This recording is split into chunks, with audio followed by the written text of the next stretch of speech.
Here, Lee, time for breakfast. Oh, what? What that look? That's enough for the wounded, right? Daughters-in-law that don't work are like pigs, right? My mother-in-law said mockingly to me, who was unable to do housework because of a broken wrist. What she held out before me was, to my surprise, food scraps. A plate of banana peels, fish bones, coffee grounds, etc., all jumbled together. I glanced at my husband, who was pretending not to notice and eating a delicious-looking piece of boiled fish. This is just too much. When I raised my voice in protest, my husband put down his utensils and said, Mom is right, isn't she?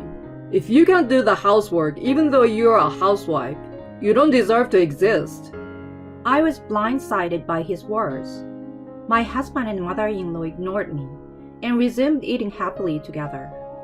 I felt miserable, and at the same time, a thought occurred to me. My name is Lee, and I will be 40 years old this year. I'm a stay-at-home mom. I used to live with my husband Ben and our son, who is in 6th grade, in a rented apartment. Currently, we live with my mother-in-law at their house. When we first got married, we lived separately from my parents-in-law in close proximity. But when my father-in-law passed away last year, we started living together. This was Ben's suggestion. My mother-in-law is still very active and does not need nursing care. However, Ben thought it would be lonely to live alone in a big house, so he decided to move in with her. I didn't feel particularly bad about moving in with her. We used to go back and forth a lot before we moved in together, and since her house is in the same school district, I was in favor of moving in with her. And my parents' house is far away, but my brother and his wife live with them there, so there was no problem. Finally, we started living together. My mother-in-law was very supportive of the housework and shared it with me. My son seemed to like my mother-in-law, and I often saw them playing together. To be honest, I was relieved. I was still anxious. I wondered if we would be able to get along even though we were family. That's what I thought. However, when I opened the door, life together was going well. I was glad I took Ben's suggestion. I thought so. But it was 3 months after we started living together that I first felt a sense of discomfort. Mom, I'm sorry. I'm cooking today, so can I ask you to do the laundry? I asked in my usual tone. I'm not feeling well today. I will leave it to you. With that, my mother-in-law plopped down on the sofa and started watching a variety show. I guess there are days like that. I did as I was told and did all the chores. However, the next day and the day after that, my mother-in-law did not do any housework. In the beginning, she would say, I have to go out now. She gave various reasons, such as I'm busy with my things, but gradually, that stopped and she began to take it out on me for no reason at all. I thought it was a little strange at this point, but I did not protest strongly. Up to this point, I had been doing all the housework for 3 people by myself. Although, the addition of my mother-in-law had increased the number of household chores for 4. I did not consider it a particularly heavy burden. But I was naive. She took advantage of the fact that I didn't say anything to her, and she gradually showed her true colors. Lee, I told you to wash all my shoes, didn't I? I also told you to go sell my old clothes. And I asked you to send out my summer greeting cards to all my friends. Why didn't you finish them at all? Oh, I'm sorry. Yesterday and today, we had the parents' meeting of my son's baseball team. When I replied, my mother-in-law glared at me and became angry. Don't make excuses. Just do it now. If you don't go to bed, it will be done by the end of the day. That day was the beginning of my mother-in-law's abuse of me. I was perplexed by the drastic change in her attitude from when we first started living together. And yet, She was still the same kind and good grandmother to my son, so I didn't understand what was going on. I wondered why this had happened and decided to talk to Ben about it. But Ben said, I think it's your fault for being so slow. He would only say in half-jokingly. One day, after such a situation had continued, it was the day when, after a while, my son was on a school trip. The day went by quickly, as I was thinking about whether he was having a good time and whether I hoped he came back without any injuries. I was about to take a bath and go to bed when Ben called out to me. Oh, I want some ice cream. Lee, go get me some. The one that's only available at the convenience store. It was 11 p.m. and raining. What? If you want ice cream so bad, why don't you just go get it yourself? As I said this, Ben suddenly shouted out loud, I told you to go! Why can't you listen to me? I had never seen Ben yell before, so I froze in surprise and couldn't move. Then my mother-in-law came after me. You're so cocky, even for a daughter-in-law. You should have just gone shopping like he told you. I was so exhausted by their stares that I put on a jumper over my nightclothes and ran out of the house. It was dark outside, and the rain beat hard against my umbrella. I shrank back to avoid getting wet as much as possible and headed for the convenience store. How did this happen? The convenience store was about 10 minutes away from our house, but that was only if I rode my bicycle. It was raining, and I couldn't ride my bike, so it took longer than that. By the time I finally arrived at the convenience store, my pants were soaking wet. I bought an ice cream and left the convenience store. I can't wait to go home, and I want to take a bath again. With these thoughts in mind, I walked faster than when I first arrived. I could see my house soon. That's when it happened. I was sprayed by a car coming from behind, and I jumped in surprise. I quickly put my right hand on the ground. It was a mistake. I felt pain in my wrist like I had never experienced before. As it turned out, I had broken my right wrist. I rushed to the emergency room where I was treated and told that I had broken my right wrist.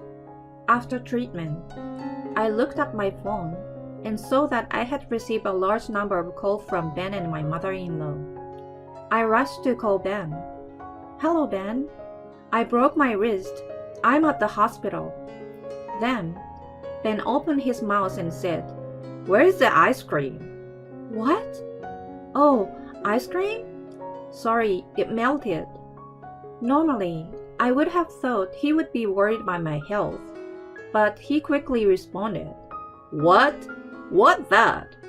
I was looking forward to it. You can't even go shopping properly. With that, Ben hung up the phone. I was going to ask him to pick me up. I called Ben several times after that, but he never answered.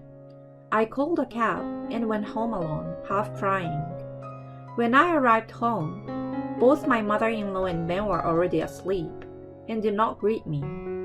I wanted to talk to Ben, so I went to our bedroom. I noticed a sign on the door. Dear Lee, do not open the door. Do not wake me, it said. Feeling miserable, I took a shower and fell asleep alone on the living room couch. The next morning, I awoke to the sound of my mother-in-law's voice. Honey, you are disturbing me by sleeping here. Here, I made you breakfast. Go eat it. You can't do your chores anyway, can you? My mother-in-law pulled me by the arm and I sat up. I couldn't understand what was going on because I had just woken up from sleep, but I wondered if my mother-in-law was concerned about me in her own way. At the dining table, Ben was already there in a suit, poking a boiled fish. Here, Lee, breakfast is ready. What was presented to me was food scraps. A plate of banana peels, fish bones, coffee grounds, etc., all mixed together. Oh, what is it? What's that face? Isn't this enough for the injured? A wife who doesn't work is like a pig, right? My mother-in-law laughed at me mockingly. I glanced at my husband, who was pretending to be normal and eating some delicious-looking boiled fish. Why don't you cover for me? Why do you give me such a hard time? This is just too much. When I finally raised my voice in protest, my husband quietly put down his utensils and said, My mother is right, isn't she? If you can't do the housework even though you're a housewife, you don't deserve to exist. My mother-in-law and Ben looked at each other and laughed. I was stunned and unable to say anything. But Ben and my mother-in-law continued to press me. I'm not sure if she had broken a bone in the first place. That's why I don't like young women these days. Yes, that's right. And it's because of her bad behavior that she breaks her bone. Their voices became distant. Then I felt my head heat up and then cool down. I've reached my limit. I couldn't take it any longer. Do you think you can get away with treating me so roughly and saying such crazy things? I will get even. I decided and stood up, holding the plate with the garbage on it. But what would be the most effective way? I had no idea, since I had never tried to get back at anyone before. For now, gathering information, I guess, I began to investigate their weaknesses. While doing housework with my broken hand, I searched all over the house while my mother-in-law and Ben were out. I also hired a detective and began to investigate the two of them there. I thought it would be foolish to lose my savings from my bachelorette days by doing this, but if I was going to do it, I wanted to do it thoroughly. I recorded the terrible things that Ben and my mother-in-law had done to me, and waited patiently for the right moment. When my broken bones had almost completely healed, the time for payback came. One morning, my mother-in-law moved from her bedroom to the living room. My mother-in-law's bedroom was on the second floor, and the living room was on the first floor. Inevitably, she had to go down the stairs. She seems to sleep on the way down, and a terrible sound echoed through the house. My son and I rushed toward the stairs, but it was already too late. My mother-in-law was lying in a heap at the bottom of the stairs. We rushed to the hospital for treatment, where she was diagnosed with a broken ankle. My mother-in-law looked dejected and was muffled and silent. She would occasionally mutter, "Oh, it hurts." That night, when I was able to use both hands to my satisfaction, I put my skills to the test and prepared dinner. The whole family was at the table. It was a disaster, wasn't it? Mother, please cheer yourself up with delicious food. I smiled and put the food in front of my mother-in-law. My mother-in-law's face turned pale, clearly upset. What the hell? Stop harassing me! I'm injured! What I served as her supper was food scraps. Banana peels, fish bones, coffee grounds, and various other garbage were mixed together and added on top. I decided to return the favor that my mother-in-law had done to me before. Harassment? I'm just serving food for the injured. My mother-in-law was trembling. Stop it! Don't you dare mock my mother! As I had expected, Ben also started to get angry. I put a plate in front of him as well. Of course, there was garbage on it. Garbage is good enough for a man who can't protect his wife as a husband. Ben's mouth was agape, and he couldn't say anything. I decided to take advantage of the opportunity to say what I wanted to say. Oh, you're so pale, Mom. You broke your bone. It's because you don't work hard enough. Well, I guess you break bones because you don't work hard enough. What do you think, Ben? That's exactly what he said to me when I broke my arm. You!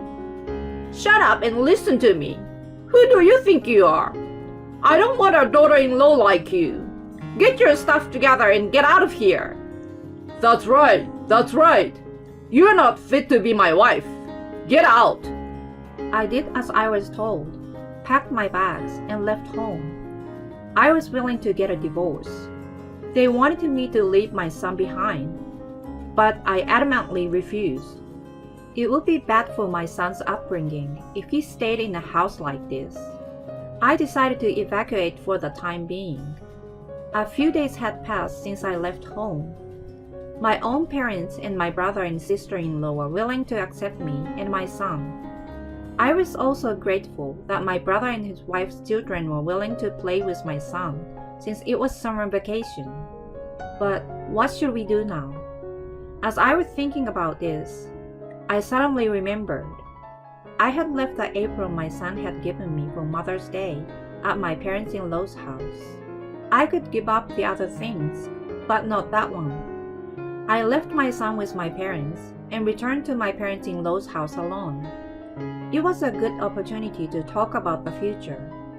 With this in mind, I drove to my in-laws' house. It took about an hour and a half on the highway. I arrived at my parents-in-law's house. I tried to stop the car, but another car had already been parked there. It was a car I had never seen before. Wondering, I decided to return to my in-laws' house after parking the car at the nearby toll parking lot. The front door was unlocked, so I quietly opened the door and went inside. There I found a pair of shoes belonging to a woman I did not realize. I wondered if a friend of my mother-in-law's was visiting. If so, I might not be able to have a deep conversation with her. I decided to just collect the apron and go home. With this in mind, I headed for the living room. When I opened the door, I saw my mother-in-law and Ben in the living room. Ahead of them, I saw a young woman wearing my precious apron and hurriedly cooking.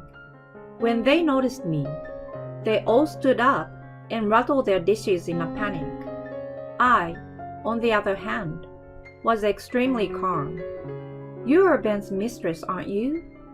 I know who you are. When I said this, the woman looked so surprised that she jumped up and said, "How do you know?" Yes, I knew Ben was cheating on me. I wanted to know why Ben, who had been so kind to me until then, had suddenly become so harsh. So I asked a detective agency to investigate. And there it was, the evidence of an affair. As I had expected, the timing of Ben's sudden cold shoulder coincided with the start of the affair. My mother-in-law probably asked or persuaded Ben to do it.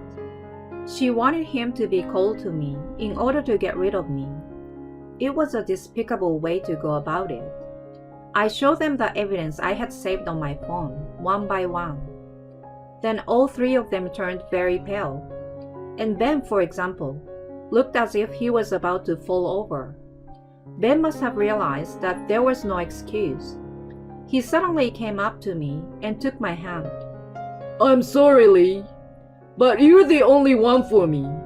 You like me too, don't you? Well, I guess divorce is not an option. Let's just call it a double blowout. No alimony or anything, okay? I stared coldly at Ben, who was trying to flirt with me, and shook his hand away. What? I don't even like you a little bit. In fact, I hate you. I will make sure you pay alimony and child support. And her too, of course. You'd better be ready for that, Mother. When I said that, my mother-in-law tried to come over to me in a panic. However, because of her broken bones, her leg became entangled and she fell down.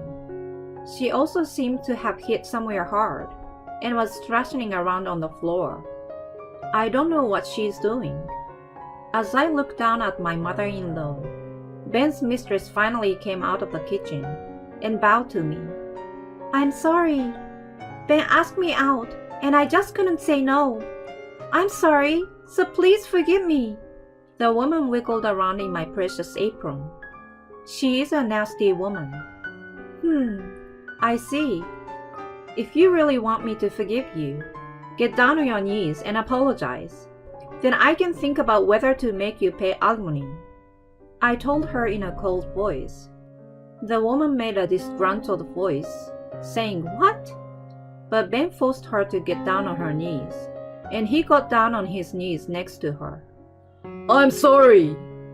Ben looked up, his face expectant. I stared at him for a few seconds. "Well, I've thought about it. I'm not going to forgive you. Just make sure you have alimony and child support ready."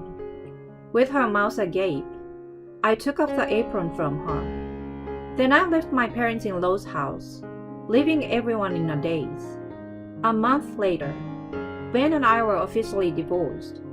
Of course, I had to file for alimony and child support, which was to be paid in a lump sum soon, with a lawyer in between. But I had plenty of evidence of cheating and harassment, so everything went smoothly. Ben, however, was having a hard time giving up on his son. He tried to appeal to his son himself to choose him, but it didn't work. Even though his son was in elementary school, he seems to sense an unpleasant atmosphere from Ben and my mother-in-law, and he told him that he wanted to stay with me. He still gets their occasional unsolicited message on his cell phone, but he completely ignores them. Ben and his mistress were having an affair within the same workplace, to my surprise, and they have been many messes since then. According to what I heard, the affair between Ben and the woman had spread throughout the company, and as a result, both had to resign from their jobs. Ben temporarily moved into the woman's place, but since he was unemployed and they both paid alimony to me, they were left living in poverty. The woman, who couldn't stand it any longer, ran off with another man, so they seems to have broken up. Ben returned to his mother's house, but his mother and Ben blame each other for the incident. In a sense, they are like mother and son. They will have to live a lonely life together.